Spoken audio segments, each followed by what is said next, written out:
Hello students. Last lecture में हम लोगों ने देखा कि वर्टिकल इनकम स्टेटमेंट का फॉर्मेट कैसे बनाया जाता है, किस तरीके से कौन से हेड के अंडर कौन से आइटम शो किए जाते हैं।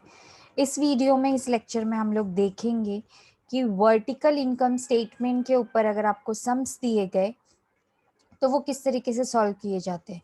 साथ साथ हम लोग ये भी देखेंगे अगर एक ही सम में आपको बैलेंस शीट की डिटेल्स एज वेल एज अगर आपको इनकम स्टेटमेंट की डिटेल्स दी गई हैं तो दोनों statements balance sheet and income statement आप एट ए टाइम किस तरीके से बनाएंगे।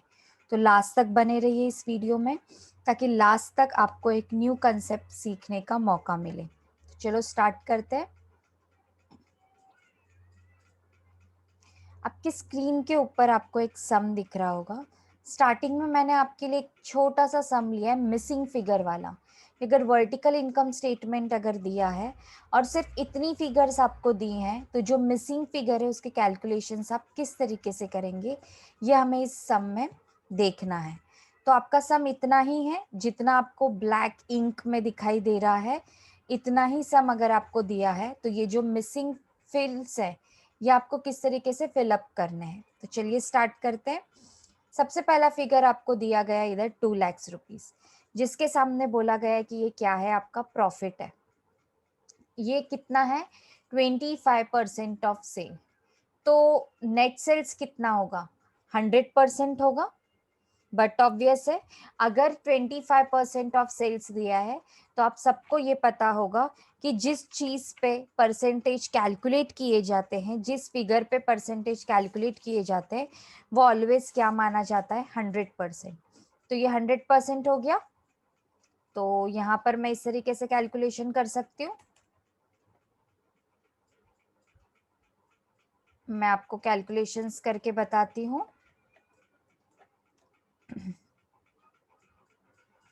कि अगर सेल्स को हमने 100% लिया है, हमने सेल्स को लिया 100%, sales is equal to 100 is equal to question mark देती हूँ मैं, क्योंकि मुझे पता नहीं है ना अभी सेल्स मेरा कितना है। तो फिलहाल के लिए मैं क्वेश्चन मार्क देती हूँ और यहाँ पे मैं लिख देती हूँ जीपी। जीपी मेरा कितना परसेंट है, 25%। तो मैंने इधर 25 लिख दिया। इस टू 25% के लिए कितना दिया है आपको जीपी, 2 लाख। तो मैं यहाँ पर ऐसे लिख रही हूँ। अब मैं जब इसका कैलकुलेशन करूंगी तो मैं किस तरीके से करूंगी, आप सबको पता रहेगा। अगर मैं इसका कैलकुलेशन कर रही हूँ तो किस तरीके से करूंगी, क्रॉस मल्टीप्लाई करके मैं इसका कैलकुलेशन करूंगी। तो यहाँ पर मैं कर देती हूँ cross multiplication, 2 lakhs into 100 divided by 25। तो अगर आप इसका कैलकुलेशन कर रहे हैं तो आप खुद देखिए इसका आंसर आएगा 8 लाख रुपीज। कैलसी पे कैलकुलेट करके देखिए, आपका आंसर आएगा 8 लाख रुपीज।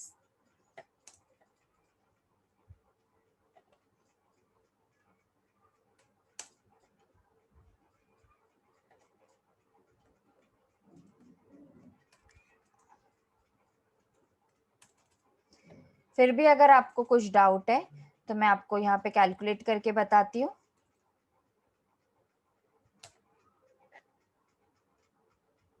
देखिए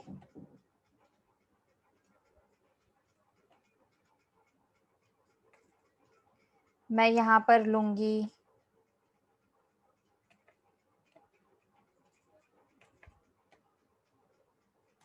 2 lakhs, मैं मल्टीप्लाई करूंगी इसको 100 से, तो मेरा आंसर आएगा 2 करोड़ 20 लाख, सॉरी 20 लाख आंसर आएगा। अब जो भी आंसर आया इसको मैं डिवाइड कर दूंगी 25 से, तो मेरा आंसर आएगा 8 लाख रुपीज। आपको दिख रहा होगा स्क्रीन पर। इस 8 लाख रुपीज को मैं यहाँ पे पोस्ट कर दूंगी। मैंने रेड मार्किंग किया है ताकि आपको समझ में आए। इधर से इससे हटा देती हूँ। अब ये 8 लाख हो गया। इसमें से कुछ फिगर माइनस करेंगे तो आपको 2 लाख मिलेगा, तो आप इजीली कर सकते हैं। यहाँ पे आप ऐसे भी लिख सकते हैं, इन ब्रैकेट 1 - 3। तो यहाँ पे आ जाएगा 6 lakhs। तो आपका कॉस्ट ऑफ गुड सोल्ड आपको मिल चुका है, सेल्स आपको मिल चुका है, ग्रॉस प्रॉफिट हम निकाल चुके हैं। अब हमें आगे जाना है ऑपरेटिंग एक्सपेंसेस की तरफ। ऑपरेटिंग एक्सपेंसेस की तरफ जब हम लोग जाएंगे तो वहां पे आपको दिख रहा होगा कि कुछ भी फिगर नहीं दिया है। उसके बाद आपको नेट ऑपरेटिंग प्रॉफिट कुछ भी नहीं दिया, लेकिन नेट ऑपरेटिंग इनकम नील दिया हुआ है। ठीक है, तो नील देने के बाद आपका जो आंसर आ रहा है वो भी ब्लैंक आ रहा है, और फिर ऑपरेटिंग एक्सपेंसेस दिए हुए हैं आपको 40,000। फिर उसके ऊपर आपको टैक्स कैलकुलेट करना है और फाइनल आंसर आएगा नेट आफ्टर टैक्स। तो स्टार्ट करते हैं हम लोग। अब आप देख सकते हैं कि यहाँ पर जो ये लेस दिया है नॉन ऑपरेटिंग एक्सपेंस, ये माइनस में होगा क्योंकि यहाँ पे लेस लिखा हुआ है, और नीचे आएगा आपका बिफोर टैक्स। अगर आप नॉन ऑपरेटिंग एक्सपेंस को बिफोर टैक्स में ऐड करते हैं तो यहाँ पे कितना आ जाएगा, 80,000। अब 80,000 को 40 में से माइनस कीजिए तो आपका आफ्टर टैक्स कितना आ जाएगा, 40,000। तो यहाँ पे आप ऐसे ब्रैकेट में नोट डाउन कर सकते हैं, non operating expense plus net profit before tax.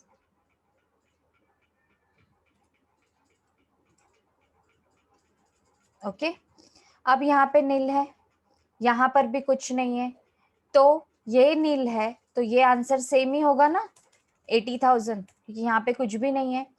अब ऑपरेटिंग एक्सपेंसेस आप निकाल सकते हैं इजीली, जैसे आपने कॉस्ट ऑफ गुड्स सोल्ड निकाला था, 2 - 5, तो आपका ये आंसर आएगा 1,20,000। अब देखिए 8 lakhs में से 6 lakhs माइनस कीजिए तो आएगा आपका 2 lakhs। 2 lakhs में से 1,20,000 माइनस कीजिएगा 80, 80 में ऐड हो जाएगा नील, कुछ भी नहीं है तो 80 ही आएगा। 80 में से 40 माइनस करेंगे 40। अब आपको इनकम टैक्स दिया है 50% of net profit before tax, तो इसका 50% कितना आएगा, हाफ अमाउंट 20,000, और यहाँ पे आपका लास्ट में बचेगा 20,000। तो इस तरीके से आपका नेट प्रॉफिट आफ्टर टैक्स आ चुका है यहाँ पे 20,000 रुपीज। होप सो आपको समझा होगा। वर्किंग जितना पॉसिबल है उतना कीजिए, वरना आप स्टेटमेंट में ही अगर बता देंगे तो ये भी चलेगा। सिर्फ कभी बैक जाना है, कभी अहेड जाना है, एक स्टेप बैक, एक स्टेप प्लस, एक स्टेप माइनस करके आपको क्या करना है, आंसर्स कैलकुलेट करने हैं। इस तरीके का सम आपको एग्जाम में आया तो 5 मार्क्स के लिए आएगा, और अगर ऑब्जेक्टिव पैटर्न में पूछेंगे तो मिसिंग फिगर पूछेंगे, जो इस तरीके से कैलकुलेट करके आपको ऑब्जेक्टिव्स में पुट करना है, ऑब्जेक्टिव्स में आंसर टिक करना है। तो फिर से एक बार रिवाइज कर लीजिएगा बैक जाके सम को, ताकि ये सम और भी अच्छे तरीके से आपको समझ में आए। चलिए, तो हम हमारा सेकेंड सम स्टार्ट करते हैं। अभी स्क्रीन पे आपको सम दिखाई दे रहा होगा। हम लोग पहले इस सम को रीड करेंगे प्रॉपरली, कौन से आइटम किधर शो होंगे, कैसे बताए जाएंगे, ये हम लोग देखते हैं। स्टार्ट करते हैं हमारे सम से। The following balances appear in the books of Messrs. Bhushan for the year ended 31st March 2017. You are required to prepare a revenue statement in vertical format. Opening stock कहाँ पर आएगा, आप सबको पता है। ओपनिंग स्टॉक स्टार्टिंग में दिखाते हैं हम लोग, सेल्स के बाद जो कॉस्ट ऑफ गुड्स सोल्ड वाला फॉर्मूला हम लोग यूज करते हैं उसके अंदर दिखाते हैं। Net profit brought from previous year, PY means previous year. मैंने बताया था लास्ट में जब फॉर्मेट एंड होता है तो सेकेंड लास्ट स्टेप होता है कि हम लोग प्रॉफिट एंड लॉस का बैलेंस ब्रॉट डाउन करते हैं, वो वाला बैलेंस है आपका, ये बैलेंस वहां पर जाके ऐड होता है। ऑफिस रेंट एडमिनिस्ट्रेटिव ओवरहेड है, एडमिनिस्ट्रेटिव एक्सपेंस में आएगा। उसके बाद carriage inward, carriage inward material purchase करने के लिए किया जाने वाला खर्चा है, तो परचेसेस में ऐड होगा। जब आप कॉस्ट ऑफ गुड्स सोल्ड का फॉर्मूला प्रिपेयर करेंगे तो वहां पर ये आपका डायरेक्ट एक्सपेंस में ऐड हो जाएगा। जनरल रिजर्व्स, एप्रोप्रिएशन आप दिखाते हैं लास्ट में, एप्रोप्रिएशन वाले पार्ट में से इसे आपको लेस करना है। देन वेजेस, डायरेक्ट एक्सपेंस है, सीओजीएस वाले पार्ट में आएगा। ऑक्ट्रॉय, ये भी डायरेक्ट एक्सपेंस है, सीओजीएस वाले पार्ट में आएगा। Office staff salaries administrative expense है। ऑडिट फीस एडमिनिस्ट्रेशन के लिए यूज कर जाती है, एडमिनिस्ट्रेटिव एक्सपेंस है क्योंकि ऑफिस के लिए यूज होती है। एडवर्टाइजमेंट सेलिंग पर्पज से यूज होता है, इसलिए ये सेलिंग एक्सपेंस है। फाइनेंस एक्सपेंस डायरेक्टली आपको दिया हुआ है, डायरेक्टली फाइनेंस वाले हेड में आप लिखेंगे। उसके बाद आपको दिया है loss on sale of asset. आपने एसेट को सेल किया और आपको लॉस हो गया तो ये आपका एक्सपेंस में आएगा, but not in operating expense. ये आपका आएगा नॉन ऑपरेटिंग एक्सपेंस, क्योंकि रिकरिंग बेसिस पे नहीं है, बार बार नहीं हो रहा है, कभी कभी आपने किया तो कभी हुआ, वन टाइम एक्सपेंस लॉस है या वन टाइम एक्सपेंस है, तो ये नॉन ऑपरेटिंग एक्सपेंस में से आप लेस करोगे, लिख लीजिए। प्लांट एंड मशीनरी का जो डेप्रिसिएशन ये सीओजीएस में आने वाला है क्योंकि ये फैक्ट्री से रिलेटेड है। फर्नीचर वाला ऑफिस में यूज होगा इसलिए ऑफिस में आएगा, एडमिनिस्ट्रेशन वाले पार्ट में आएगा। एंड डिलीवरी वैन आपका सेलिंग के लिए यूज होता है तो सेलिंग एंड डिस्ट्रीब्यूशन में आएगा। उसके बाद है सेल्स रिटर्न। सेल्स रिटर्न आप लेस कर देंगे सेल्स में से। Profit on sale of investment, जैसे लॉस वन टाइम है वैसे प्रॉफिट भी वन टाइम है, तो ये इनकम है लेकिन नॉन ऑपरेटिंग इनकम है, तो ये नॉन ऑपरेटिंग इनकम में आएगा। Loss by fire, same loss on sale of asset जैसा वन टाइम है, ऑलवेज नहीं होगा, तो नॉन ऑपरेटिंग एक्सपेंस है। क्लोजिंग स्टॉक सीओजीएस में आप दिखाएंगे, सीओजीएस वाले पार्ट में ये वहां पर क्या हो जाएगा, लेस हो जाएगा। परचेसेस भी सीओजीएस में आएंगे, आपको पता है। Postage and Telegram, postage and Telegram कहाँ पे यूज होता है, ऑफिस में यूज होता है, तो ये वाला जो पार्ट है ये किस में आएगा, एडमिनिस्ट्रेशन एक्सपेंस में आएगा, ऑफिस वाले पार्ट में। प्रोविजन फॉर टैक्स, आपका वो नेट प्रॉफिट बिफोर टैक्स आएगा, उसमें से आप टैक्स को लेस करोगे, तो वो जो टैक्स को लेस करने वाला पार्ट है वो टैक्स वाला पार्ट ये है, ये टैक्स वहां पे जाके आप लेस कर दोगे तो आपको मिलेगा after tax, profit after tax. Then sales, आप सबको पता है सेल्स किधर आने वाले और इसमें से रिटर्न्स को लेस कर देना है। Dividend on shares held, one time है, ऑलवेज नहीं होगा, मैंने जो शेयर्स खरीदे थे उसके ऊपर मुझे डिविडेंड मिला तो ये मेरे लिए इनकम है बट नॉन ऑपरेटिंग इनकम है। कैरेज आउटवर्ड, सेलिंग पर्पज से किया जाता है तो सेलिंग एंड डिस्ट्रीब्यूशन में आएगा। Warehouse expense selling purpose से किया जाता है तो सेलिंग एंड डिस्ट्रीब्यूशन में आएगा, क्योंकि वेयर हाउस सेल करने के लिए हम लोग फिनिश गुड्स को स्टोर करके रखते हैं। एंड इम्पोर्ट ड्यूटी मटेरियल्स के लिए होते हैं, इसलिए ये डायरेक्ट एक्सपेंस में सीओजीएस में क्या हो जाएंगे, ऐड हो जाएंगे। तो इस तरीके से हमारा सम कंप्लीट हो चुका है रीड करके। अभी हमें हमारे सम को सॉल्व करना है, तो सबसे पहले मैं ऊपर लिखूंगी मेरी कंपनी का नाम, messrs Bhushan.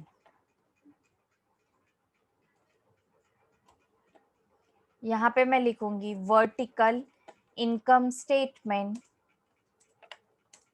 For the year ended 31 March 2017। Okay, start करते हैं। मेरा ग्रॉस सेल्स कितना दिया है, देखिए आपको सेल्स इधर दिख रहा है 6 लाख।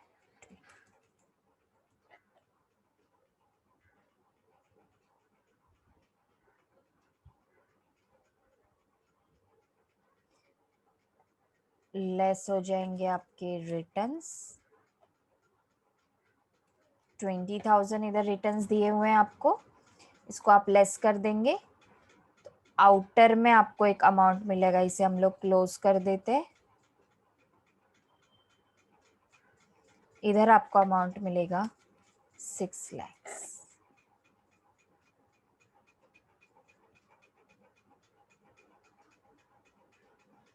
अभी कॉस्ट ऑफ गुड्स सोल्ड का आपको कैलकुलेशन करना है।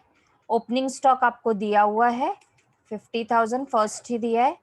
परचेसेस आपको इधर दिख रहे हैं 2 लाख,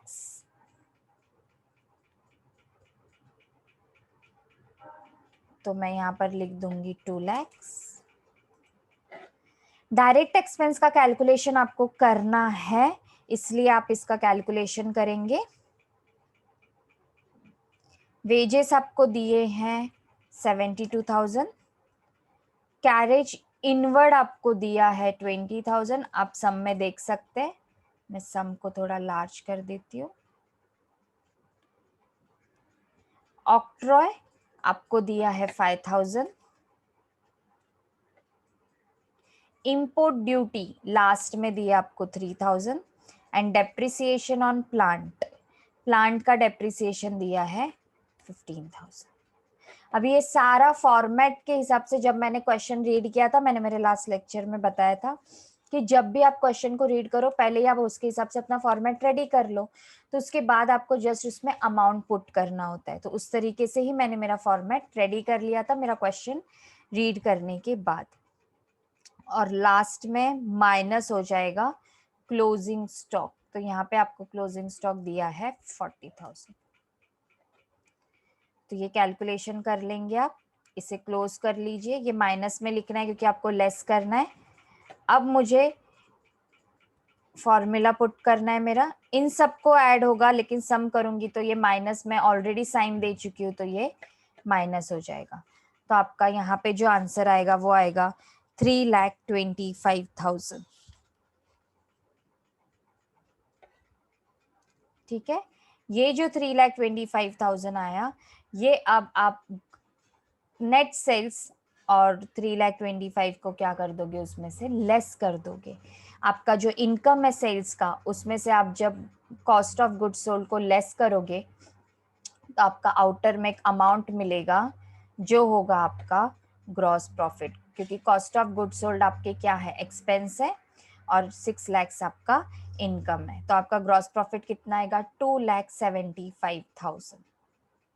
यहाँ तक आपको क्लियर होगा। आगे चलते हैं, हमारा ट्रेडिंग वाला जो पार्ट है वो हम लोगों ने कंप्लीट कर लिया है। अब देखिए, सबसे पहले ऑफिस रेंट दिया हुआ है, एडमिनिस्ट्रेशन एक्सपेंसेस आएंगे। हम लोग ऑपरेटिंग एक्सपेंस लेस करने वाले, तो उसमें फर्स्ट पार्ट आएगा एडमिनिस्ट्रेशन एक्सपेंसेस। तो एडमिनिस्ट्रेशन एक्सपेंसेस में सबसे पहले दिया है ऑफिस रेंट, कितना दिया हुआ है, 5,000, मैं लिख लूंगी। ऑफिस स्टाफ सैलरीज दिया हुआ है 40,000। ऑडिट फीस हम लोगों ने रीड किया था, इधर आएगा 20,000। पोस्टेज एंड टेलीग्राम इधर दिया हुआ है आपको 5,000 एंड डेप्रिसिएशन ऑन फर्नीचर 16,000। तो इसे हम लोग क्लोज कर देंगे, पहले इधर लिख लेंगे ऐड करके, टोटल आएगा 86,000। उसके बाद आपको यहाँ पर दिए हैं एडवर्टाइजमेंट, क्योंकि ये सेलिंग वाला पार्ट है। देखिए ऊपर लिखा हुआ है सेलिंग एंड डिस्ट्रीब्यूशन, तो उसके अंदर के हम लोग हेडिंग्स लिख रहे हैं। कैरेज आउटवर्ड, इसका अमाउंट यहाँ पे दिया है थर्ड लास्ट 5,000। उसी के नीचे आपको वेयर हाउसिंग दिया हुआ है सेम 5,000। Delivery van 14,000, depreciation. इतने ही हम लोगों ने डिसाइड किए थे सेलिंग में, तो अभी इसे ऐड करके मैं आउटर में लिख लेती हूँ।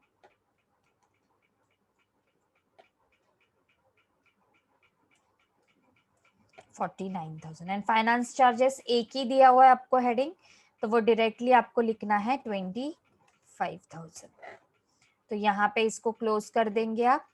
तो टोटल ऑपरेटिंग एक्सपेंसेस आपके इधर लिख देंगे आप, कितने आ रहे हैं टोटल ऑपरेटिंग एक्सपेंस,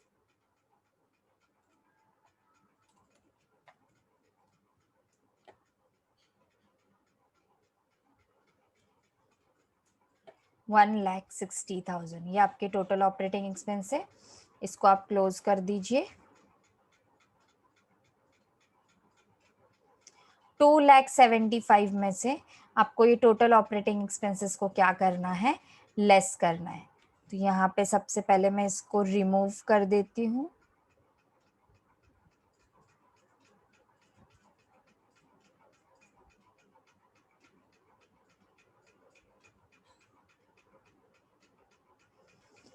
$2,75,000 आपका ग्रॉस प्रॉफिट है, उसमें से आपको इसे क्या करना है, लेस करना है। मैंने ये लाइन इसलिए इधर से रिमूव की कि अगर आप नीचे बिलो अगर लाइन आप क्लोज कर देते हो तो उसके ऊपर ना आप ऐड कर सकते हो ना लेस कर सकते हो। तो ये आपको प्रॉपरली ध्यान रखना है कि जब भी कोई एक्टिविटी करो तो बिलो लाइन से कभी क्लोज मत करो, उसके बाद आप कोई भी कैलकुलेशन नहीं कर सकते। इसलिए देखिए मैंने यहाँ पे जो डबल लाइन थी 2,75,000 को, उसको मैंने क्या कर दिया, रिमूव कर दिया, ताकि ये आप एडजस्टमेंट इधर कर सके। 2,75,000 में से 1,60,000 को माइनस कर सके, तो आपका नेट प्रॉफिट बिफोर इंटरेस्ट आएगा 1,15,000। इसके बाद इंटरेस्ट वाला पार्ट है, लेकिन इंटरेस्ट यहाँ पे आपको किसी भी चीज का दिया हुआ नहीं है, तो 0 लिख दीजिए, नन। और उसके बाद इसको क्लोज करके सेम अमाउंट आएगा 1,15,000।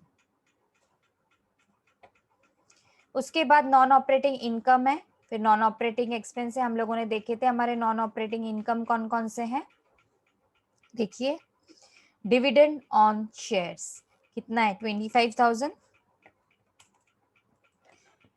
Profit on sale of investment कितना है 5,000,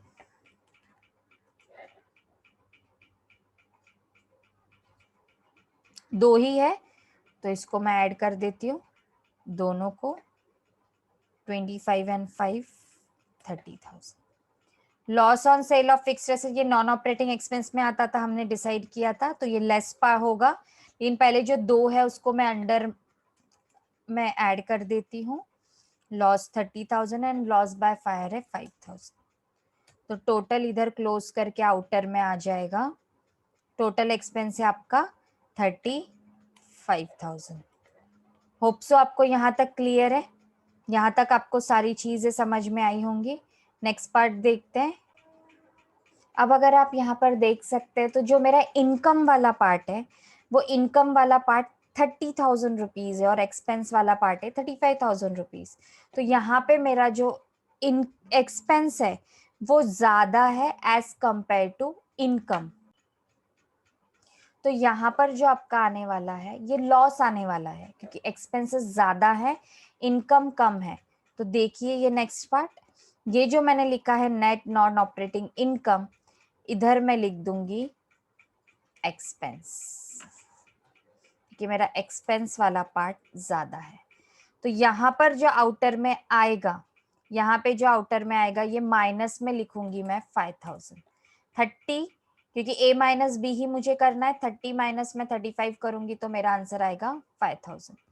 अभी इस 5,000 को मुझे लेस कर देना है, क्लोज कर देती हूँ पहले इसे, फिर इसे मुझे लेस कर देना है, तो यहाँ पे आएगा मेरा 1,10,000। क्यों, देखिए वैसे तो आप ध्यान दीजिए ये फॉर्मूला ऐड होने वाला है, यहाँ पे दिया देखो 9 + 10, ओके। अगर ये इनकम होता ये वाला पार्ट, तो मैं इस 1,15,000 में उसको ऐड कर देती, लेकिन ये इनकम नहीं है, निगेटिव आंसर आ रहा है मेरा, लॉस में जा रहा है, लॉस में जा रहा है, इसलिए इसे मैं माइनस कर दूंगी।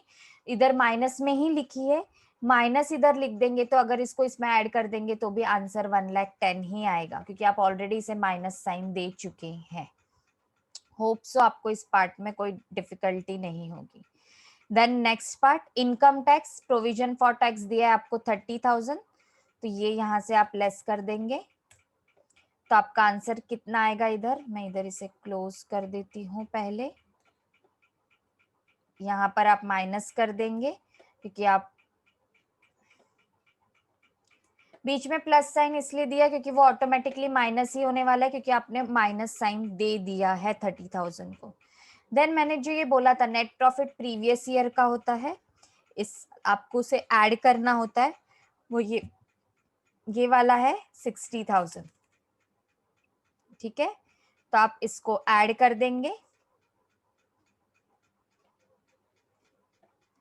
उसके बाद आपको एप्रोप्रिएशन वाला पार्ट है जो लेस करना होता है, ठीक है। एप्रोप्रिएशन में आपको एक ही चीज दी है यहाँ पे, जनरल रिजर्व 75,000, तो यहाँ पे आप इसे माइनस में लिख दीजिए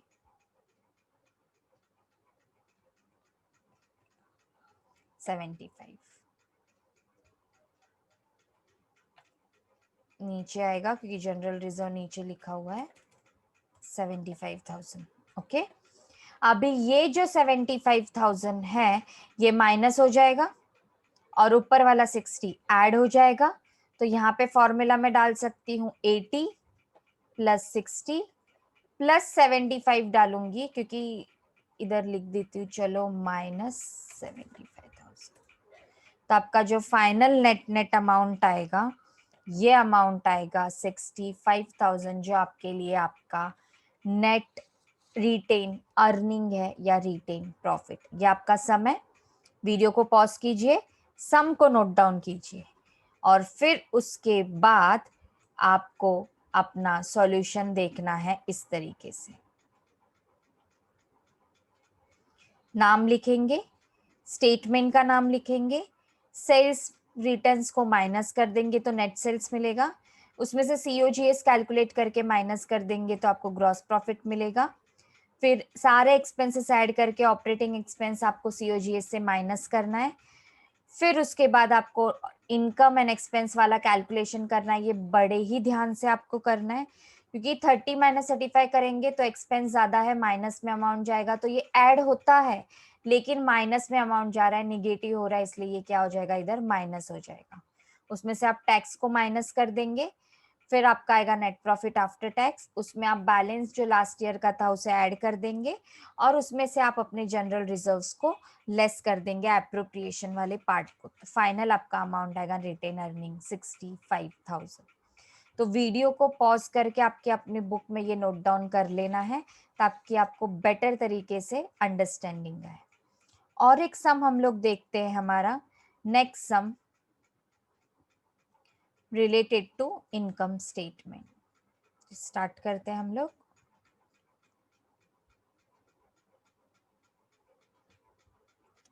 ये वाला सम आपको टैली फॉर्मेट में दिया हुआ है, देखिए टैली करके दिया हुआ है।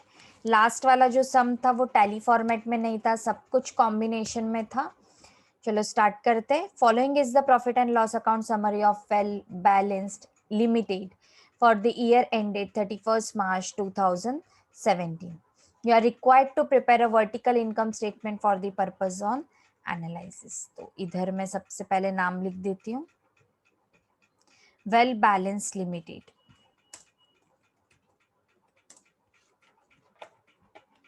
ओके, अब हमें सम स्टार्ट करना है। इधर आएगा date for the year ended 2017।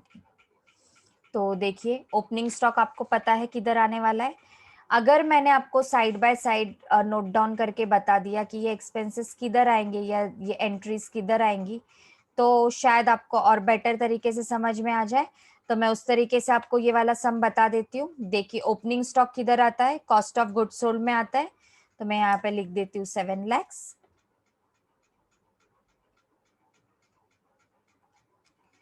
उसके बाद आपको दिया है परचेसेस, उसी के नीचे आपको नोट डाउन करना है COGS में।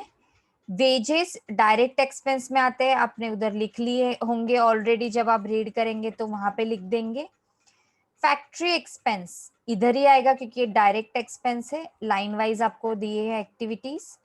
Then office salaries, office salary आएगा एडमिनिस्ट्रेटिव वाले पार्ट में। देखिए एडमिनिस्ट्रेटिव में आता है, यहाँ पे लिख देंगे 25,000। ऑफिस रेंट ऑफिस से रिलेटेड है तो यहीं पर आएगा 39,000। पोस्टेज एंड टेलीग्राम ऑफिस वाला ही पार्ट होता है, एडमिनिस्ट्रेशन में आता है 5,000। डायरेक्टर्स फीस भी एडमिनिस्ट्रेटिव वाला पार्ट है 6,000। लाइन वाइज ही सारी एक्टिविटीज इधर दी हैं। Then salesman salary, salesman salary आपका आएगा सेलिंग एंड डिस्ट्रीब्यूशन वाले पार्ट में क्योंकि वो सेल्स से रिलेटेड है 12,000। देन एडवर्टाइजिंग सेल्स से रिलेटेड है, सेलिंग में आएगा। डिलीवरी एक्सपेंसेस सेल्स से रिलेटेड है, इधर आएगा। यहां तक होप सो आपको क्लियर है। देन डिबेंचर इंटरेस्ट कभी कभी होता है, ऑलवेज आपको पे करना नहीं होता है। तो ये जो डिबेंचर इंटरेस्ट है इसका एक सेपरेट हेडिंग होता है, आपको पता होगा, इंटरेस्ट वाला पार्ट। जहां से आप डिबेंचर का इंटरेस्ट क्या करते हैं, लेस करते हैं।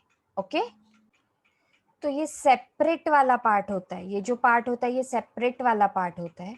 तो ये सेपरेट पार्ट उधर ही जाता है जहाँ पे आप इंटरेस्ट कैलकुलेट करते हैं, ये वाला पार्ट। तो मैंने यहाँ पे ऑलरेडी लिख के रखा है इंटरेस्ट ऑन डिबेंचर 20,000। तो मुझे ये इंटरेस्ट ऑन डिबेंचर यहाँ से लेस करना है। मैं आउटर में लिख दूंगी क्योंकि एक ही अमाउंट है, मेरा फाइनल अमाउंट एक ही अमाउंट है, तो मैंने आउटर में माइनस में लिख दिया। देन उसके बाद है आपका डेप्रिसिएशन। तो जो फर्नीचर है डेप्रिसिएशन वो तो एडमिनिस्ट्रेशन में जाएगा क्योंकि ऑफिस फर्नीचर है, तो यहाँ पे लिख दिया। देन डिलीवरी वैन आपका जाएगा सेलिंग में, और एक है प्लांट आपका जाएगा COGS में। कितना है, 30,000, मैंने यहाँ पे लिख दिया 30,000। उसके बाद loss on sale of pen, मैंने लास्ट वीडियो में, मैंने लास्ट सम में बताया कि ये जो सेलिंग के ऊपर जो लॉसेस होते हैं ये कभी कभी होने वाले लॉसेस होते हैं, तो ये नॉन ऑपरेटिंग में आते हैं। मैं यहाँ पर लिख देती हूँ कितना है लॉस, 5,000। माइनस होगा इसलिए मैंने इसको माइनस दे दिया, आप भी ब्रैकेट करके लिख सकते हैं। इनकम टैक्स में आएगा, एक ही रहता है जो अमाउंट, वो हम लोग डायरेक्टली आउटर में लिखते हैं। तो मैं यहाँ पे लिख देती हूँ 1,75,000। जो एक अमाउंट होता है वो डायरेक्टली आउटर में आता है।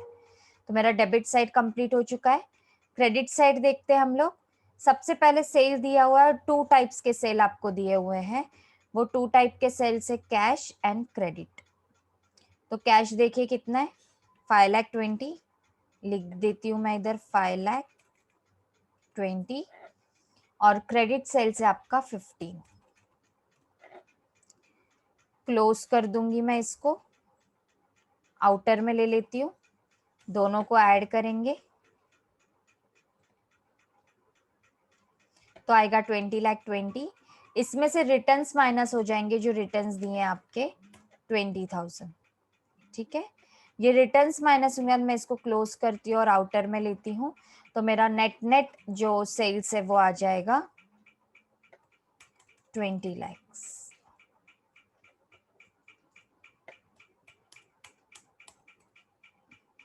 तो ये 20 लाख मैंने आउटर में लिख दिया। अभी मुझे कैलकुलेशन करना है COGS।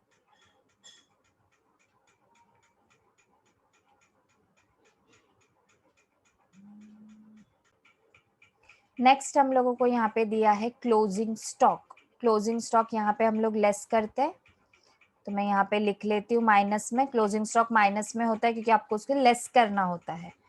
क्लोजिंग स्टॉक का अमाउंट है 6 लाख। तो मेरा देखिए यहाँ पर सारा फॉर्मेट कंप्लीट हो चुका है, तो इसका मुझे क्या लेना है, कैलकुलेशन करना है। आगे हम लोग देखते हैं, इसका कैलकुलेशन हम लोग करेंगे थोड़ी देर।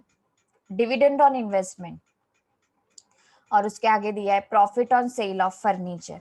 ये दोनों भी इनकम्स हैं, लेकिन ऐसी इनकम है जो कभी कभी होती है, बार बार नहीं होती। तो इस इनकम को बोलते हैं नॉन ऑपरेटिंग इनकम। तो ये 10,000 एंड 20,000 में यहाँ पर लिख दूंगी। डिविडेंड 10,000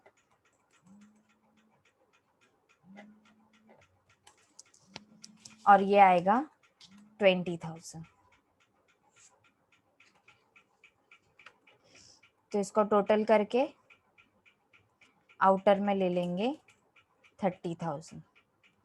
अब इस 30,000 में से ये एक्सपेंस लेस कर देंगे तो आउटर में अमाउंट आ जाएगा 25,000। देखिए आपके फॉर्मेट में जो जो दिया था ये आप कंप्लीट कर चुके हैं। अब आपको अपने आंसर का फॉर्मेटिंग का क्या करना है, बैलेंसिंग करना है। जितने भी आइटम्स दिए थे आपने नोट डाउन कर लिए। इसके लिए आपको सबसे पहले अपना सम रीड करना है। रीड करने के बाद जो जो आइटम्स है वहां पे अवेलेबल उसे फॉर्मेट में डाल के रखना है, फॉर्मेट में लिख के रखना है, ताकि जब आप नंबरिंग करो आपको जस्ट आपके अमाउंट लिखने हैं लाइन वाइज, और लास्ट में आपको उसका कैलकुलेशन कर देना है।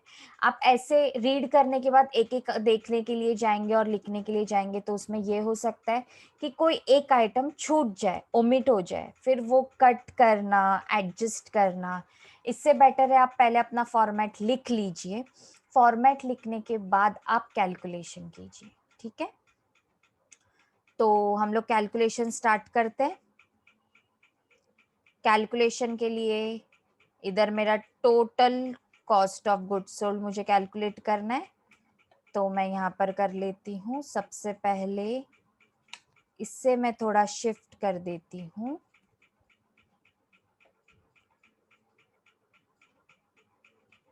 यहाँ पर, ताकि आपका कैलकुलेशन बेटर हो।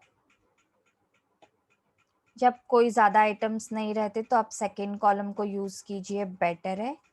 मैंने यहाँ पे कैलकुलेशन कर लिया।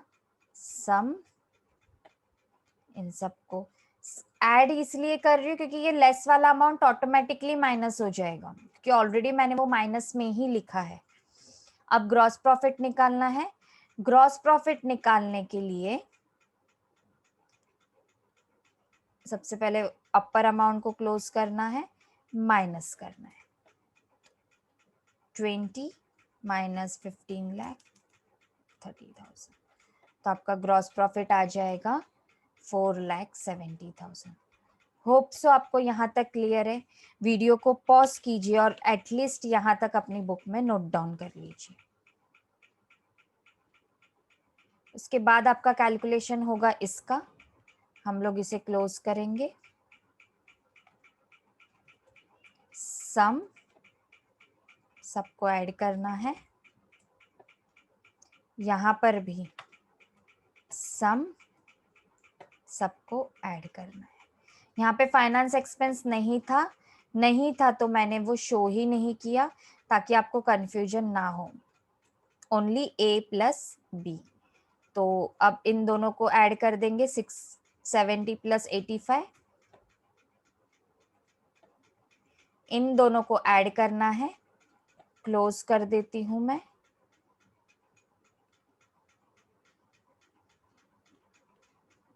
ऐड करने के बाद आप 4,70,000 में से इसको करने वाले हैं माइनस, तो आपको मिलेगा ऑपरेटिंग प्रॉफिट बिफोर टैक्स।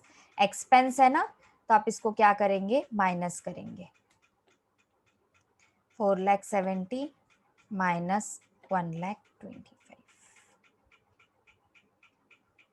तो आपको एक 3,15,000 मिल गया। उसमें से इंटरेस्ट आप माइनस करने वाले हैं,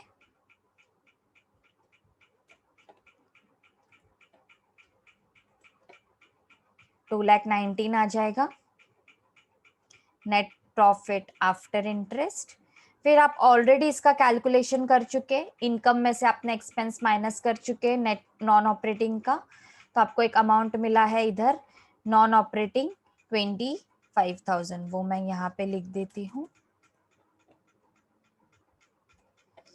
25,000।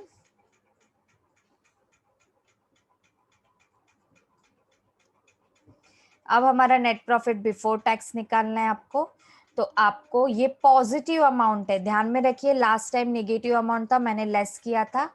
ये पॉजिटिव अमाउंट है और इनकम है, तो ऐड होगा। ओके, अब इसमें से इसको क्लोज करके ये जो टैक्स है वो लेस हो जाएगा 3,20,000, तो आपका आएगा 1,45,000। अब यहाँ पे लास्ट ईयर का कोई बैलेंस नहीं दिया है, ना एप्रोप्रिएशन दिया है, कुछ भी नहीं दिया है, तो ये वाला पार्ट आपको शो करने की ज़रूरत नहीं है। यही जो आपका आंसर है, यही आपका फाइनल आंसर होगा, 1,45,000।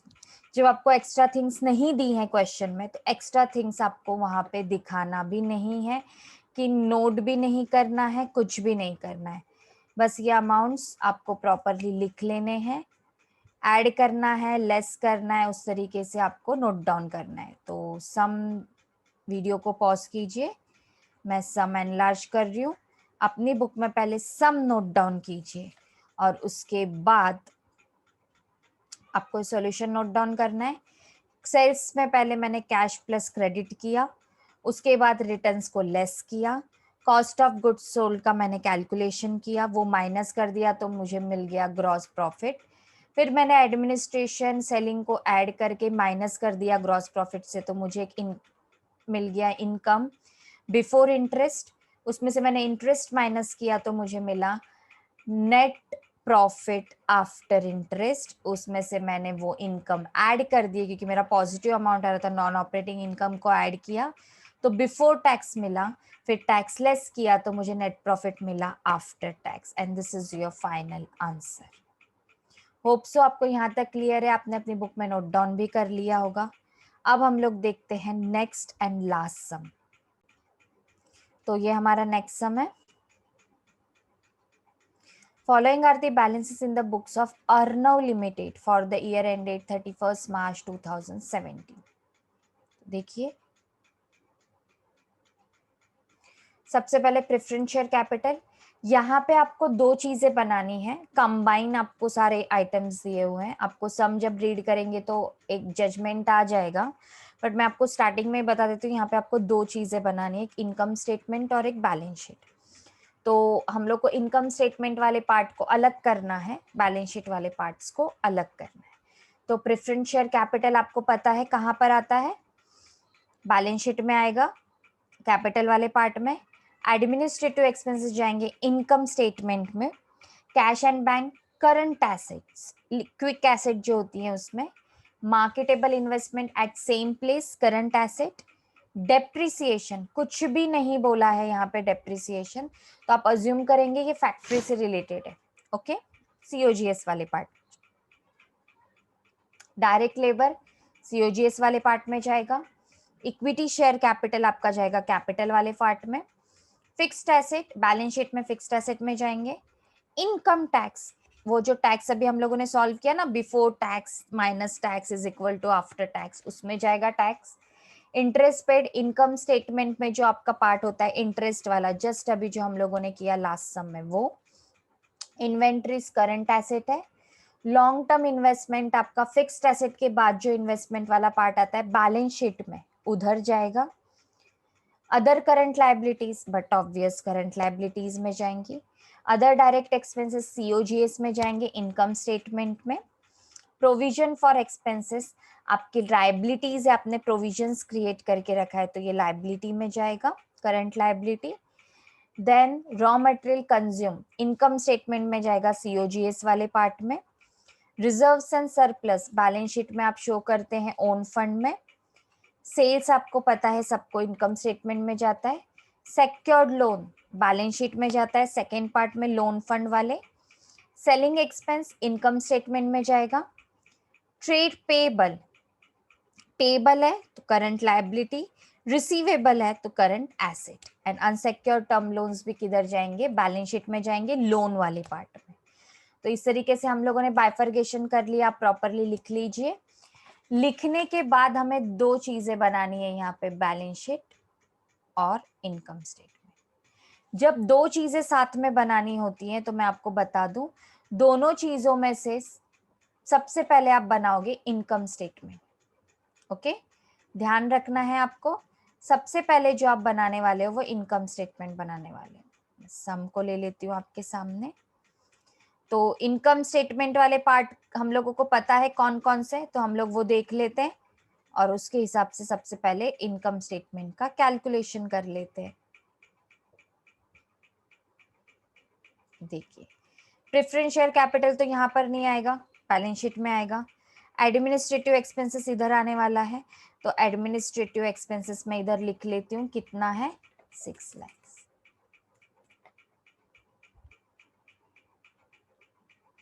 कैश एंड बैंक भी इधर नहीं आएगा, मार्केटेबल इन्वेस्टमेंट भी नहीं आएगा। डेप्रिसिएशन मैंने बोला था कॉस्ट ऑफ गुड्स सोल्ड में शो करना, तो यहाँ पे डेप्रिसिएशन में दिखा देती हूँ 3,50,000। नेक्स्ट डायरेक्ट लेबर मतलब वेजेस आपका जो डायरेक्ट एक्सपेंस में आता है 3,75,000। इक्विटी यहाँ पे नहीं आएगा, फिक्स्ड एसेट भी नहीं। इनकम टैक्स कितना दिया हुआ है, इनकम टैक्स इनकम टैक्स आपको यहाँ पे दिया है 8,85,000, तो मैं इनकम टैक्स में लिख देती हूँ यहाँ पे 8,85,000। ओके, देन उसके बाद दिया इंटरेस्ट पेड, इंटरेस्ट पेड आपको दिया हुआ है 7,20,000, तो ये जो इंटरेस्ट वाला पार्ट है वो यहाँ पे आ जाएगा 7,20,000। 20। सिंगल अमाउंट है तो आपको आउटर में लिखना है, मैंने आपको पहले ही बताया। इन्वेंट्रीज इधर नहीं आएगा, long term investment balance sheet में जाएगा, other current liability balance sheet, other direct expense COGS में आएंगे। कितने दिए आपको? 2,40,000। अदर डायरेक्ट एक्सपेंस मतलब इधर मैं लिख देती हूँ अदर डायरेक्ट एक्सपेंस कितना है? 2,40,000। उसके बाद है provision for expense balance sheet. Raw material consume मतलब आपका जो परचेसेस वाला पार्ट है वो, उसे ही हम लोग कंज्यूम बोलते हैं, 39 lakhs। तो यहाँ पे मैं लिख देती हूँ 39 lakhs। देन रिजर्व्स इधर नहीं आएंगे। सेल्स आपको दिए हैं 80 lakhs, तो मैं यहाँ पे लिख देती हूँ सेल्स वाला part 80 lakhs। Okay, single amount है तो better to write in outer column 80 lakhs। उसके बाद secured loan balance sheet. Selling expense इधर आपको दिए हुए हैं 1,30,000, तो यहाँ पे आप लिख दीजिए सेलिंग के सामने 1,30,000। Trade payable, trade receivable, unsecured loan सब कुछ बैलेंस शीट में जाने वाला है। तो जितना भी मेरा इनकम स्टेटमेंट का पार्ट था मैंने इधर कॉपी कर लिया है। अभी मुझे इनका टोटल लेना है। ओके, इधर नोट डाउन कर लेती हूँ सेकेंड में, क्योंकि कुछ भी माइनस करने वाला पार्ट नहीं है। क्लोज कर देती हूँ इन्हें और इधर मैं टोटल ले लेती हूँ। कुछ भी माइनस नहीं है इसमें, क्लोजिंग दिया ही नहीं है। 48,65,000। अभी ग्रॉस प्रॉफिट निकालने के लिए मुझे क्या करना पड़ेगा? इसको इसमें से माइनस करना पड़ेगा। ये आपका है ग्रॉस प्रॉफिट। ठीक है, ये आपका ग्रॉस प्रॉफिट आ गया। अब मुझे नेक्स्ट कैलकुलेशन करना है, इन दोनों को ऐड करना है। ऐड करके आउटर में लिखेंगे 7,30,000। ओके, 7,30,000। इसे भी क्लोज कर देती हूँ। एक्सपेंसेस है तो बट ऑब्वियस ये माइनस हो जाएंगे, यहाँ से इनको मैं माइनस कर दूंगी। उसके बाद इंटरेस्ट माइनस हो जाएगा इसमें से, तो मैं इसमें से इंटरेस्ट माइनस कर दूंगी। इतना बचेगा मेरे पास, क्लोज कर देती हूँ। फिर इसमें से मुझे मेरा टैक्स माइनस करना है। मैं यहाँ पे माइनस का साइन दे देती हूँ ताकि आपको बेटर समझ में आए।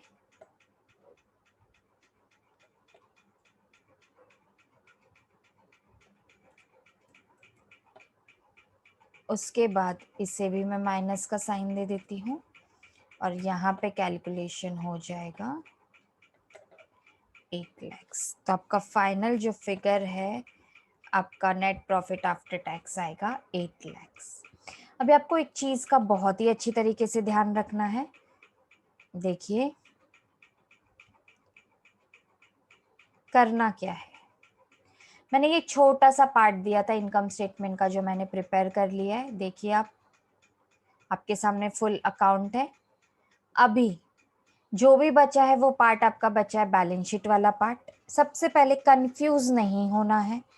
रीड करने के बाद आप फॉर्मेट जरूर बना लीजिए और फॉर्मेट बनाने के बाद ही आप कैलकुलेशन स्टार्ट कीजिए ताकि कोई भी अमाउंट आपकी छूट ना जाए। ठीक है, तो फॉर्मेट बनाने के बाद जब आप कैलकुलेशन कर लेंगे तो आपको बेटर अंडरस्टैंडिंग आएगी। आपका इधर इनकम स्टेटमेंट वाला पार्ट कंप्लीट हो चुका है। अब आपको जाना है बैलेंस शीट की तरफ, तो हम बैलेंस शीट की तरफ जा रहे हैं। अभी यहाँ पर जो जो आइटम्स आपको नहीं दिए थे इनकम स्टेटमेंट में वो मैंने शो ही नहीं किए। जैसे आपको यहाँ पर ये नहीं दिया था इंटरेस्ट वाला पार्ट, तो मैंने नहीं शो किया। जो नहीं दिया है वो नहीं बताना है। फाइनेंस नहीं दिया था, नहीं शो किया।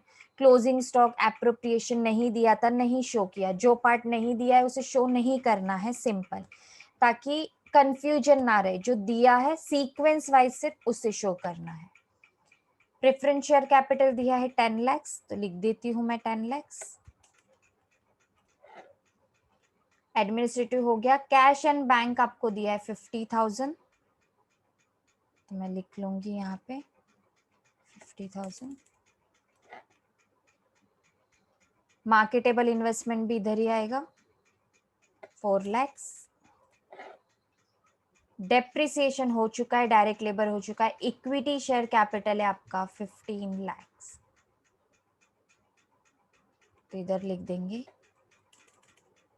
15 लाख। अब इन दोनों को क्लोज कर देती हूँ मैं, आउटर में लिख देती हूँ total 25 lakh. Now next fixed asset दिया आपका 70 लाख। फिक्स्ड एसेट एक ही दिया हुआ है आपको डायरेक्टली, तो आप इधर आउटर में लिख सकते हैं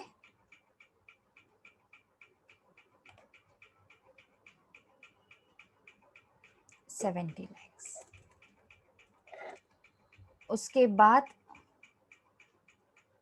इनकम टैक्स हो चुका है, टैक्स लेस कर चुके हो आप। इंटरेस्ट पेड वाला पार्ट भी हो चुका है, हमने इनकम स्टेटमेंट में किया। इन्वेंट्रीज 30 लाख,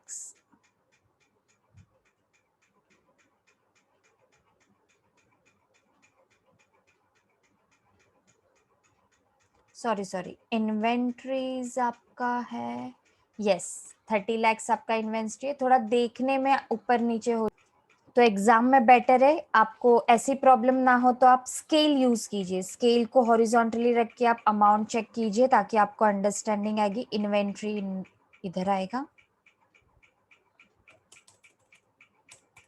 30 लाख, क्योंकि ये नॉन क्विक एसेट है। लॉन्ग टर्म इन्वेस्टमेंट वाला पार्ट है 2 लाख, एक ही है तो मैंने डायरेक्टली लिख देती हूँ आउटर में 2 लाख। अदर करंट लायबिलिटीज आपके दिए हैं 1 लाख, तो अदर करंट लायबिलिटी में लिख देती हूँ मैं 1 लाख। डायरेक्ट एक्सपेंस हो चुके हैं।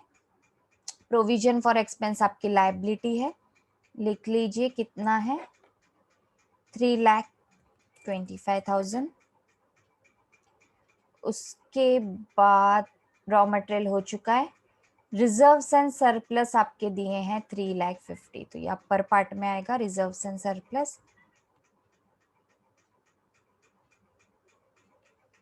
डायरेक्टली एक ही अमाउंट आपको दिया है तो डबल डबल लिखने की नीड नहीं है, डायरेक्टली आप लिख लीजिए रिजर्व्स एंड सरप्लस 3,50,000। तो आप इसे क्लोज कर दीजिए, तो आउटर में आपका ओन फंड जो है वो आ जाएगा, दोनों को ऐड करके 28,50,000। यहाँ पर एक चीज आपको बताना रह गई, रिजर्व्स एंड सरप्लस तो ठीक है, आपको दिया हुआ एक अलग से अमाउंट दिया है 3,50,000 जो मैं यहाँ पे लिख देती हूँ। बट आप जब दो चीजें कंबाइन बनाते हैं तो एक चीज आपको यहाँ पे स्किप हो गई बताने के लिए। जब इनकम स्टेटमेंट के साथ आप चीजें बनाते हैं तो जैसे आप फाइनल अकाउंट बनाते टाइम जो नेट प्रॉफिट होता है वो क्या करते हैं, आप बैलेंस शीट में ट्रांसफर करते हैं। सेम उसी तरीके से वर्टिकल सिस्टम में भी आपका जो नेट प्रॉफिट आता है वो आपको बैलेंस शीट में ट्रांसफर करना होता है। अभी वो नेट प्रॉफिट आपका क्या होता है, सरप्लस होता है, तो वो रिजर्व्स एंड सरप्लस वाले पार्ट में आपको ट्रांसफर करना होता है। तो देखिए आपका नेट कितना है 8 लाख, ये जो 8 लाख से यहाँ पे ट्रांसफर हो जाएगा।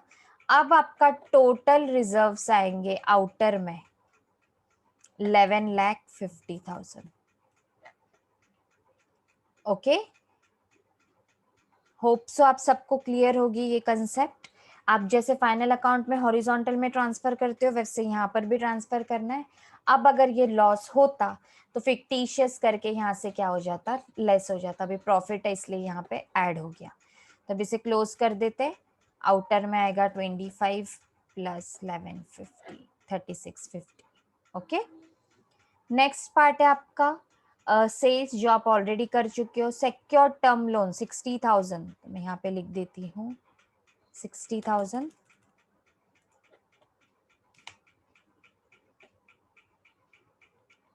उसके बाद है आपका सेलिंग ऑलरेडी हो चुका है। Trade payables 16,75,000।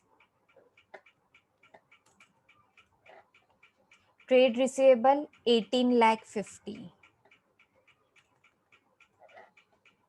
और अनसेक्योर्ड टर्म लोन है 7,50,000। तो मैं यहाँ पे लिख दूंगी 7,50,000। अब इन दोनों को ऐड करके मुझे टोटल ओड फंड निकालना है, 6750 आएगा। अब इन दोनों को यहाँ पे ऐड कर दूंगी, own fund plus owed fund और लोन फंड, तो आएगा 1,04,00,000। तो ये आपका टैली अमाउंट है, कैपिटल एम्प्लॉयड है। अब मुझे नेक्स्ट कैलकुलेशन करना है एप्लीकेशन ऑफ फंड वाला। सारे अमाउंट्स में नोट डाउन कर चुकी हूँ। यहाँ पर इन सबको क्लोज कर लूंगी, इनका टोटल ले लेती हूँ मैं।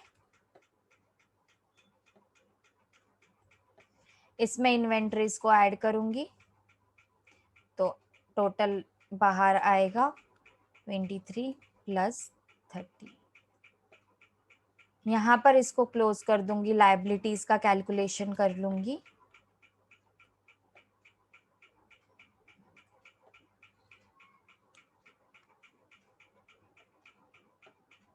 यहाँ पे कोई भी नॉन क्विक लायबिलिटीज नहीं है तो मैंने यहाँ पे माइनस कर दिया।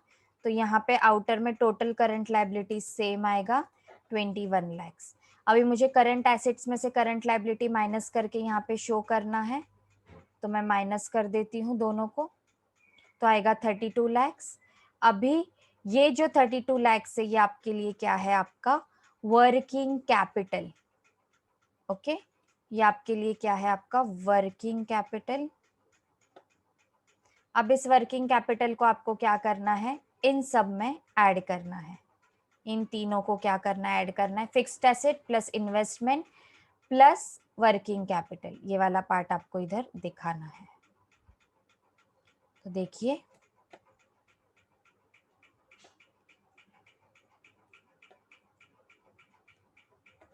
सेम अमाउंट आ रहा है आपका 1,04,00,000।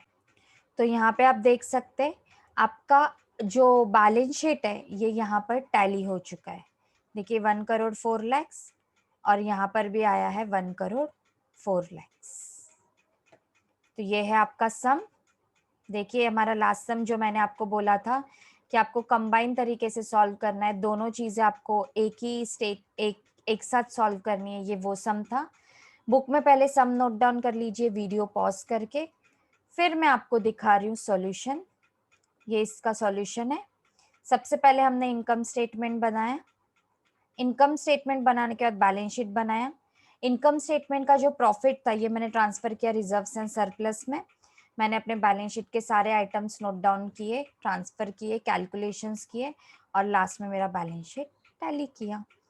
इस तरीके से मुझे मेरे सारे सम्स को क्या करना है, सॉल्व करना है। तो यहाँ पर अब तक हम लोगों ने कंप्लीट किया वर्टिकल बैलेंस शीट का फॉर्मेट, वर्टिकल बैलेंस शीट के सम्स भी सॉल्व किए, वर्टिकल इनकम स्टेटमेंट के फॉर्मेट देखा, उसके सम सॉल्व किए, मिसिंग फिगर वाले सम सॉल्व किए और कंबाइन किस तरीके से हम लोग कैलकुलेशन करते हैं ये भी आज हम लोगों ने देखा कि दो चीजें हम लोग एक साथ कैसे बताते हैं। कुछ भी कंफ्यूजन है आप वीडियो को फिर से एक बार रिपीट कीजिए, आपको किसी भी तरह का कंफ्यूजन नहीं रहेगा। न्यू चीज वन टाइम देखोगे तो कंफ्यूज होगे, रिपीट देखेंगे तो हम फैमिलियर हो जाते हैं, उससे कंफ्यूजन थोड़ा कम हो जाता है और हम चीज़ों को समझने की कोशिश करते हैं। तो वीडियो को पॉज कर करके अपने बुक में सम्स को नोट डाउन कर लीजिए, कुछ भी डाउट है तो रिपीट कीजिए, रिवाइज कीजिए। नेक्स्ट लेक्चर में हम लोग इसी चैप्टर का अलग से न्यू पार्ट देखेंगे, उसके लिए आपका इस फॉर्मेट का क्लियर होना बहुत ही ज़्यादा ज़रूरी है। तो मिलते हैं नेक्स्ट लेक्चर में न्यू कंसेप्ट्स के साथ, न्यू फॉर्मेट के साथ, न्यू टेक्निक्स के साथ, न्यू मेथड्स के साथ। Till then bye bye, have a good day.